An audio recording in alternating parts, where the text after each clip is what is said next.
solve for p in the equation a equals p plus p times r times t.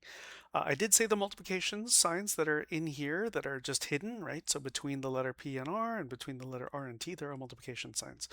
Now the funny thing about this question is we have to solve for p, but you'll notice as you scan the equation that's right here, p is written in two locations. So there's a p here and there's a p there. Now normally when you have something like 2x plus 5x, you would collect like terms and just say 7x. What's really even going on in collecting like terms is we're factoring out the variable. So same deal here. We're going to rewrite the right side by factoring out p. So in the first equation we write, we're not doing something to both sides. We're just going to leave the a alone and we'll write the equal sign. But on the right side, we're going to rewrite this by factoring out p. And so what I'm saying is that there's a p that factors out of the first term and a p that will factor out of this second term, prt. So here's what that will look like, right? So the a and the equal sign, those stay the same. So the left side is still an a, there's an equal sign to still copy down. And then if we look at this right side, p plus prt, both terms have a p that we can factor out. That's this p that's written outside parentheses. Now, how can we talk about what belongs inside parentheses? Well, first of all, there's a plus sign that copies this plus right here. But then we have to go p times fill in the blank. Imagine this one wasn't filled in yet, but just to explain it, we'd have p times whatever should belong here will give us this p. And so it's certainly p times 1 that will equal p. And then finally p times, you have to imagine this is not here yet, just trying to explain where it comes from, but p times whatever should get written here would equal p times r times t. So here, just kind of hear it.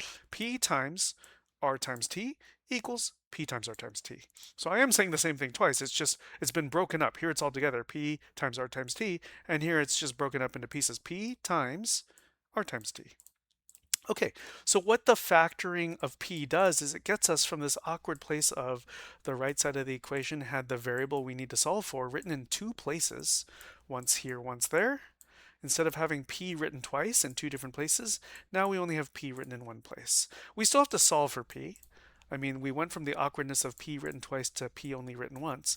But now to solve for p, well, if you notice how the right side looks, we really actually have p times all this junk that's in parentheses. The 1 plus rt is protected in a set of parentheses, and we have 1 times this stuff. So all we really have to do to undo the times that's right here, the hidden times sign between the p and then the left parenthesis, is just divide both sides by this other stuff, by the other factor. So we'll divide both sides by 1 plus rt, and that means that we'll no longer have it on the right side, but this will show up in the denominator on the left side because we're dividing both sides. So we have a over 1 plus rt is equal to p, and you can of course switch the two sides of the equation and instead present this as p is equal to a over 1 plus rt, but we'll just leave it like this.